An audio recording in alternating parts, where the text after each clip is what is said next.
Kayak pengikutnya Imam Ghazali tuh, yang kurang ajar, yang taklidnya tuh. Lawang Imam Ghazali sendiri mengatakan bidha'ati fi ilmil hadis misjaf. Ilmuku tentang ilmu hadis itu lemah, kata Imam Ghazali. Makanya beliau meninggal megang Sahih Bukhari, Imam Ghazali. Cuma muridnya kadang nyetak Ihya Ulumuddin, betul? Disebarin di semua universitas Islam. Setelah ahlinya mengecek, ternyata dari 1013 hadis di kitab Ihya Ulumuddin, 996-nya dhaif. Assalamualaikum warahmatullahi wabarakatuh. Baik teman-teman, mari kita simak videonya. Saya tadi sempat berbincang dengan Kiai Haji Salimul Afif. Tadi pagi kebetulan kami bertemu. Beliau bercerita bagaimana pembangunan pondok pesantrennya, bagaimana majelisnya, bagaimana perjuangannya. Alhamdulillah, saya senang dan saya sangat bahagia mendengar apa yang beliau paparkan. Dan salah satunya yang membuat kami bangga, saudara, ternyata pondok pesantren ini sangat ihtimam dengan kitab Ihya Ulumuddin. Jadi yaitu yahtam bikul ihtimam. Nah, sampai-sampai kitab tersebut terus dibaca untuk dikhatamkan. Nanti setelah khatam dibaca lagi dari awal untuk dikhatamkan. Begitulah seterusnya, saudara.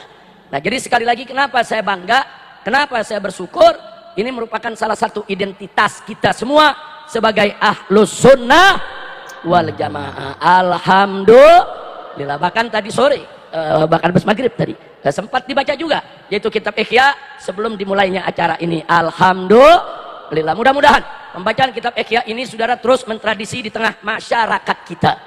Nah, kenapa ini saya tekankan terlebih dahulu di awal ceramah ini? Karena di negeri kita mulai ada muncul orang-orang yang kurang ajar kepada Imam Ghazali, saudara. Kurang ajar kepada kitab Ihya, saudara. Saya dapatkan rekamannya di YouTube, saudara. Luar biasa mereka berceramah, apa mereka bilang? Jangan baca kitab Ihya Ulumuddin.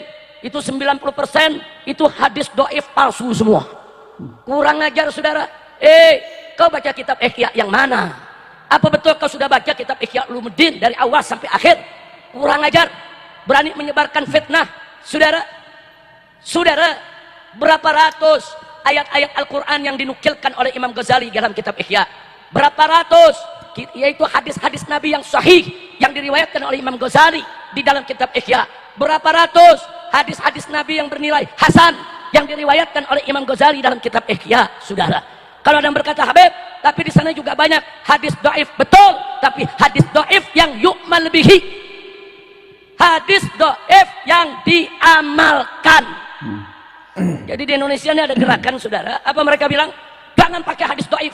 Hadis dhaif itu najis, menjijikkan, kotor, sampah, buang saja. Kurang ajar. Awas, hati-hati, saudara, ini bukan ahlus sunnah yang ngomong begini. Nggak ada ahlus sunnah, saudara, menganggap hadis dhaif itu dibuang begitu saja, saudara. Kalau semua hadis dhaif itu dibuang, berapa ratus ribu hadis Nabi yang akan terabaikan, saudara. Hati-hati. Siapa bilang semua hadis dhaif itu nggak boleh dipakai? Belajar dulu. Makanya kalau ilmu belum nyampe, jangan ceramah. Ini ilmu, saudara, baru sekeranjang. Tahu-tahu mau bicara soal Ihya Ulumuddin, soal hadis. Hati-hati, saudara. Dalam kitab Ihya Ulumuddin ribuan dalil yang dikemukakan oleh Imam Al-Ghazali radhiyallahu ta'ala anhu yang luar biasa. Sampai-sampai saudara Ibnul Jauzi, saudara, membuat semacam ringkasan, saudara, daripada Ihya Ulumuddin, saudara. Beliau buat hanya yang diambil hadis-hadis yang sahih, hadis-hadis yang hasan, saudara. Adapun hadis-hadis yang beliau ragukan, beliau tidak masukkan, tapi beliau tetap sopan menyampaikannya. Kalaupun di Ihya Ulumuddin ada hadis yang bermasalah, itu bukan dengan sengaja dimasukkan oleh Imam Ghazali, karena memang begitulah pengetahuan Imam Ghazali yang didapat dari guru-gurunya. Ibnul Jauzi, saudara, tawadu, nggak berani kurang ajar kepada Imam Ghazali, saudara. Tahu-tahu yang sekarang baru belajar ilmu hadis lembar dua lembar, saudara. Saya mau kasih tahu Pak Bu ya, belajar ilmu hadis itu, saudara, tidak serta-merta kita bisa jadi seorang mufti untuk berfatwa. Nggak bisa. Orang ulama-ulama hadis hanya menentukan ini hadis sahih atau tidak. Itu aja. Nah, soal hadis itu bisa dipakai buat dalil atau tidak, itu urusan fuqaha, saudara. Kadang-kadang ada hadis sahih, tapi nggak dipakai oleh ulama, saudara. Nggak dipakai oleh ulama. Mazhab yang manapun nggak pakai, saudara. Seperti apa? Seperti kalau orang nikah, maharnya baca Quran, saudara. Hadisnya sahih, tapi nggak ada mazhab yang pakai, saudara. Nggak ada ulama yang pakai, saudara. Kalau maharnya mushaf Quran boleh, mazhabnya ta'limul Quran boleh. Ulama mengiyakan itu semua. Tapi kalau maharnya dia cuma baca Al-Ikhlas saja sekali, enggak. Ulama menolak saudara, padahal hadisnya ada, boleh. Enggak dipakai sama ulama. Kenapa? Ada kaidah-kaidah yang mereka letakkan saudara, enggak sembarangan untuk memakai satu hadis sahih. Bahkan yang menarik, ada hadis dhaif. Tapi ulama semua sepakat, pakai, ambil, bahkan jadi kaidah. Hadis apa gerangan? La darar wala dirar. Hadis dhaif saudara. Tapi jadi kaidah. Semua mazhab pakai, semua ulama pakai. Kenapa? Karena walaupun itu hadis dhaif saudara, tapi isinya benar, sesuai dengan kaidah. Ada aslon saudara yang bisa menjamin kebenaran isinya. Dipakai, sanadnya lemah, ya, tapi isinya diambil oleh semua ulama. Nah, ilmu yang begini fuqaha yang ngerti saudara. Jadi jangan sembarangan merendahkan Imam Ghazali saudara. Jangan apalagi merendahkan Imam Syafi'i radhiyallahu taala anhu. Nah, jadi saya nggak mau panjang lebar lagi soal itu. Paling tidak saya ulangi sekali lagi, kitab Ihya Ulumuddin, kitab yang luar biasa saudara. Ribuan dalil yang berisi ayat Al-Quran saudara, hadis Nabi, ijma ulama saudara, semua dipaparkan oleh Imam Ghazali dengan begitu hebatnya. Adapun hadis-hadis yang dituduh maudhu ternyata masih diperdebatkan oleh ulama. Adapun hadis-hadis yang dituduh dhaif dalam Ihya Ulumuddin ternyata itu hanya dalam urusan at-tarhib wa tarhib, urusan nasaih, urusan dakwah, urusan al-had saudara ala dinillah, bukan dalam urusan-urusan hukum-hukum yang prinsip. Artinya thariqah Imam Ghazali sudah benar, sudah betul berjalan di dalam kitabnya Ihya Ulumuddin. Alhamdulillah. Maka itu kepada Kiai Salimul Afif terima kasih. Beliau ikut mentradisikan, memasyarakatkan supaya kita semua cinta kepada Ihya Ulumuddin. Jangan dengerin saudara dai-dai dari Wahabi yang seenaknya menghina Imam Ghazali, menghina Ihya Ulumuddin, seolah-olah mereka itu ahli dalam soal hadis. Padahal ilmu mereka tidak seberapa, tapi mereka sudah kurang ngajar untuk bisa merendahkan ulama-ulama besar sekaliber Imam Ghazali. Na'udzubillah min dzalik. Nah, maka itu saya mau tanya sekali lagi, Kiai Salimul Afif buka Ihya Ulumuddin, bagus tidak? Senang tidak? Lanjutkan tidak? Takbir. Shallu ala nabi. Nah, maka itu ya ikhwan, ikuti apa yang Allah arahkan kita. Orang awam, santri jangan berfatwa. Belajar dulu, dalamin dulu ilmu. Belum waktunya berfatwa. Tugas kita apa? Allah kasih tahu dalam Al-Quran. Saudara, fas'alu ahla dzikri in kuntum la ta'lamun. Tanya kepada ahlu zikir, tanya kepada ahlul Quran, ahlus sunnah, ulama, fuqaha. Tanya jika engkau tidak mengetahui. Tugas kita nanya, bukan tugas kita berijtihad. Nanya kepada orang yang tahu, insya Allah. Nah, kemudian peran ulama nggak sembarangan saudara. Ulama itu dimuliakan Allah. Allah nyatakan dalam Al-Quranul Karim, faqala ta'ala innama yakhshallaha min ibadihil ulama. Sesungguhnya hamba-hamba Allah yang takut kepada Allah itu adalah ulama. Allah yang menyatakan saudara, ulama yang istiqamah, ulama-ulama ahlus sunnah wal jamaah, yang ilmu dan amalnya sejalan, yang istiqamah, yang ilmunya luas, yang berakhlakul karimah. Saudara, mereka adalah hamba-hamba Allah yang dipuji oleh Allah, hamba-hamba Allah yang takut kepada Allah. Kalau Allah memuji mereka, ya kita wajib juga dong memuji mereka ya. Pujilah hamba-hamba Allah yang dipuji oleh Allah, seperti para nabi, para rasul, para solihin, dan termasuk para ulama. Enggak sampai di situ, Allah tinggikan kedudukan ulama. Faqala ta'ala yarfa'illahu alladhina amanu minkum walladhina utul ilma darajat. Allah yang nyatakan dalam Al-Quran saudara, Allah yang menjanjikan dan menjamin, janji dan jaminan saudara. Apa janji dan jaminannya saudara? Bahwa Allah meninggikan kedudukan orang-orang yang beriman dan yang memiliki ilmu daripada kamu sekalian. Ulama yang beriman Allah tinggikan kedudukannya, darajat. Beberapa derajat Allah tinggikan mereka saudara.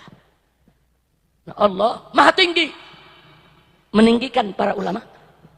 Allah maha mulia memuliakan para ulama. Allah maha agung mengagungkan para ulama. Tahu-tahu ada orang biasa mau hina-hina ulama. Kurang ajar ga? Kurang ajar ga? Aing bledok sia. Kurang ajar, siapa yang mau kurang ajar kepada ulama saudara? Jangan. Allah maha tinggi, Allah maha mulia. Allah yang meninggikan ulama, memuliakan ulama, mengagungkan ulama. Dan kita wajib memuliakan yang dimuliakan oleh Allah, meninggikan yang ditinggikan oleh Allah, menyintai yang dicintai oleh Allah. Wajib.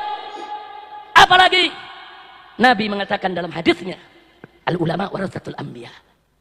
Ulama adalah pewaris para nabi. Ya, para rasul, para nabi sudah kembali kepada Allah. Tapi jangan lupa, di sekitar kita ada pewaris-pewarisnya yang hidup bersama kita, saudara. Mereka adalah ulama. Jadi peran mereka, fungsi mereka, tugas mereka melanjutkan fungsi, peran, dan tugas yang pernah dilakukan oleh para nabi, saudara. Jadi jangan kurang ajar kepada ulama. Jangan kurang ajar kepada kiai. Jangan kurang ajar kepada ajangan. Mereka yang istiqamah di jalan Allah, mereka adalah aulia Allah, wali-wali Allah yang disayang oleh Allah. Kalau coba kita kurang ajar kepada mereka, Allah akan hancurkan hidup kita, saudara. Maka itu saya mau tanya ini semua, siap ikut ulama? Jawab yang kompak, siap cinta ulama? Siap ikut ulama? Siap bela ulama? Siap ambil ilmu ulama? Siap belajar kepada ulama? Siap jaga ulama? Takbir! Sallu ala nabi.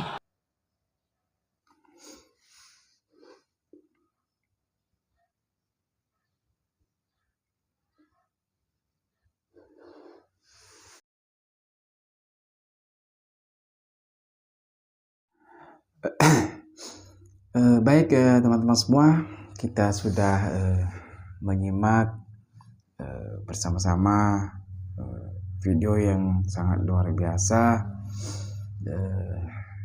dari seorang Al-Habib Muhammad Rizik Syihab, tanggapan mengenai atau soal kitab Ihya Ulumuddin yang dikatakan oleh Ustadz Wahabi, teman-teman ya, yang mengatakan bahwa kitab Ihya Ulumuddin itu isinya doib semua. Nah, itu tidak benar, teman-teman ya. Dan Habib Rizik sudah menyampaikan terkait isi daripada di dalam kitab Ihya Ulumuddin tersebut, bahwa tidak semua hadis-hadis yang ada di dalam kitab Ihya Ulumuddin ini isinya doib semua, tidak, teman-teman ya. Nah,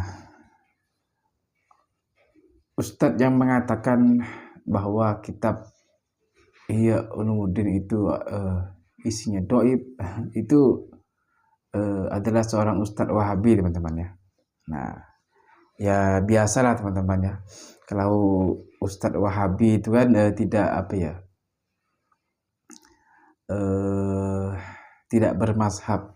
Nah, jadi mereka itu tidak mengakui kitab-kitab dari seperti contoh ya kitabnya Imam Ghazali, Ihya Ulumuddin tersebut, mereka tidak mengakui, teman-teman ya. Jadi ya cuman, teman-teman, kalau memang mereka tidak mengakui, tidak bermazhab, ya kalau bisa jangan mengatakan dengan seenaknya bahwa kitab Ihya Ulumuddin karangan Imam Al-Ghazali itu doib isinya. Jangan seperti itu juga, teman-teman ya. Kalau memang mereka tidak menggunakannya, tidak mengakuinya, tidak bermazhab, ya diam aja gitu, teman-teman ya. Ini sampai mengatakan bahwa kitab Ihya Ulumuddin isinya doib. Nah, itu kan sudah kelewatan, teman-teman ya. Ya, jadi seperti itu, teman-teman. Dan kita sudah tahu bahwa kitab Ihya Ulumuddin itu tidak semuanya doib, teman-teman ya. Dan apa yang sudah disampaikan oleh Al-Habib Muhammad Rizik Syihab tadi sangat luar biasa dan ilmu yang bermanfaat untuk kita, teman-teman. Baik, teman-teman semua, mungkin cukup sampai di sini.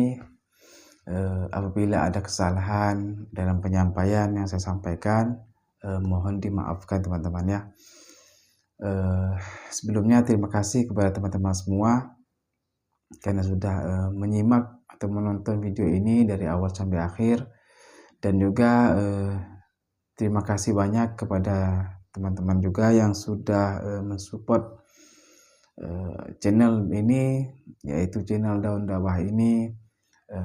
Mudah-mudahan channel yang kecil ini bisa memberikan manfaat yang besar untuk kita semua. Amin ya rabbal alamin.